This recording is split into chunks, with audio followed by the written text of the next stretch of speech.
Hi, hello, may buntag, may udto, may hapon ninyong tanan dira mga bayot kung asa man mo nahimutang maayong paglantaw sa kuang video karong adlaw. Karong adlaw mga bayot sayo kay nagmatang inyo ang silingan nga naadre sa laing planeta. Kay gahapon man kung adlaw gitawagan ng ako ang bana sa konsulit dinha sa Pilipinas nga naadre sa Armenia. Kay base pa sa kung bana na kunoy dokumento nga naabot gikan sa Pilipinas. Pastilan mga bayot nangurog-kurog nga ako ang kumingking sa kalipay. Kay basig mo na ni nga ako ang gipaabot kaniadto pa. So karon mga bayot before nato ni suoton niya to ang mahiwagang sapatos dire. Hinluan tanidaan o pasinawan tanidaan. Kay bahala gapikihon taog ilong. Basta kay patsadahon taog sapatos nga gisuot. Syarog di maulaw ning bunbon og patong dinhi sa akong sapatos unya. Nga sinaw pa kay ni sa kuang bagol-bagol. Bitaw dire mga bayot kinahanglan ko nato ning pasinawan ni ato ang sapatos. Kay aron disente pud talantawon ba. Unya makapili pug kag unsang klasihang pasinaw nga imong ipasinawan imong sapatos kay klase-klase ni ilang mga pasinaw dire mga bayot. Unya di na ka kinahanglan mo atog merkado mo palit og kiwi. Kay mo gawas lang ka dire sa kwarto makita na nimo ning klase-klaseng pasinaw nila dire. O diva naning kay kuskus ani. Kay manguskusa ibya po nagbutong kaniadto ning inyong silingan dinhi. Dire ra ko nasayod mga bayot nga dili lang day ang karsones o sanilas may imo ang brasan. Kay pwede po day ning sapatos brasan. Mga bayot murag gikapoy na ning brasin lokso naman. Kung kaning brasan makaistorya pa hagbay rang hinreklamo. Kay murag bunog na kayo siya sa ako ang paggamit. Human ako ginlo sa sapatos. Dire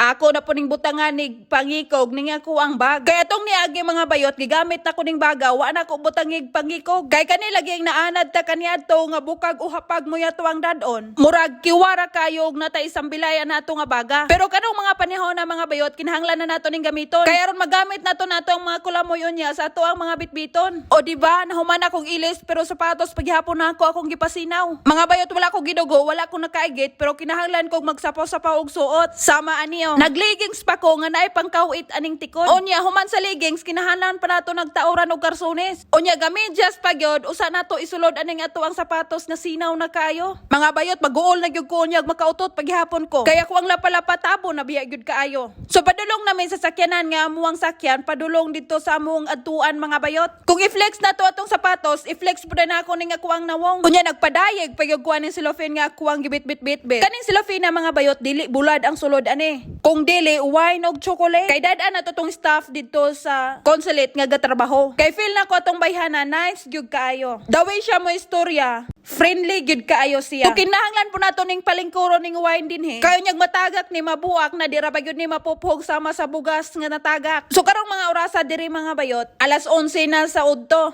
Karong mga orasa dire man break time. Sa mga nanarbaho, mao nang ang karsada na mo dire hawan kayo. Traffic no more gyud karong panahon na. Pagabot nako dire sa consulate, mao gyud ay nimo bungad sa imong mga mata. Kaning lata nga naay 3 ka 5. Unya gitapdan pog mga kape. Wala pa ko kaabot sa Pilipinas pero nakahikap na kog flag nato. Bolo pat sa daning flaga kay naay bungot. Unya kaning mga flyers nila dire, naglibog ko. Kay wa gyud ko kasabot sa mga gipangsulat. Masken pag magteleskop o maggamit kog antyuhos ani. Di gyud ko kabasa aning litraha. Di na lang ko magbase aning gipangsulat, magbase na lang ko sa picture ug asa ning dapita. Kay murag nakamayong mangkuha ning lugara. 11:30 ang among appointment mga bayot. Unya 11:10 pa dire so napa koy 20 minutes nga baklay ning ako ang lapalapa. Kay naa pa manggod poy og entertaining staff nila dire sa sulod. Armenian mga bayot. Feel na ko madto ni og Pilipinas. Murag mutilaw pod siguro siya ug unsay lasa sa atuang dagat dira.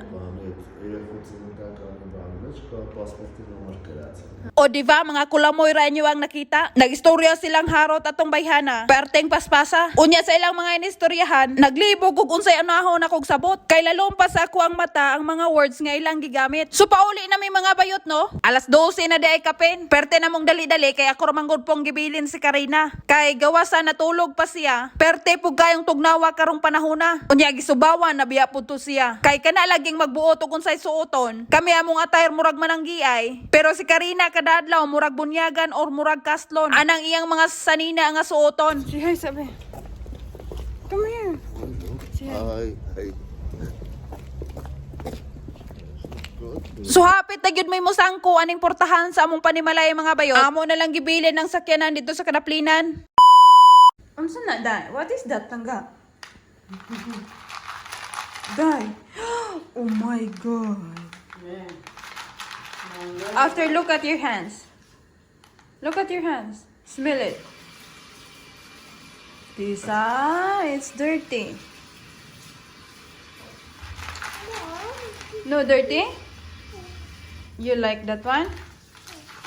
But slowly.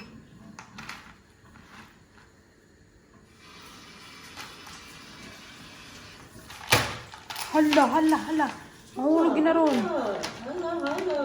Hala. No, not. Siro, e si tati kamache, lavana, e te. Naga. Oh, ice cream mo.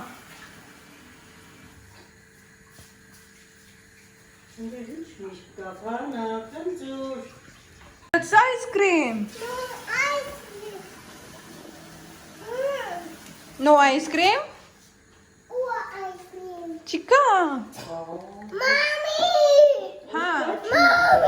So tugnaw man diri sa mo ang dapit mga bayot. Kaning kalanuna, tambal gini sa imo ang nangurog-kurog nga kaunuran. Ang gibuhat dayon sa akong ugangan yogurt, dayon gibutangan niya gamot unsay ngalan nato mura magmunggos. Dayon gibutangan og butter, gibutangan usa ka buok itlog, dayon gibutangan og parsley. Ang ngalan ani nila diri supas. Pero sa amo ang supas, biskwit. So ato ning tilawan mga bayot kay luto naman gini siya. Kaning kalanuna mga bayot, sila og mukaon ang ilang itimpla asinra. Pero ako og si Karina mukaon na ning kalanuna, butangan gyud nako asukal nga usa ka kutsarita. Kay lami-lami man gyud basta tamis-tamis ning kalanuna. Sira na ako tapuson ako ang sitsiburichi karong adlaw mga bayot. Salamat sa inyong paglantaw and don't forget to subscribe my YouTube channel. See you tomorrow. Bye-bye.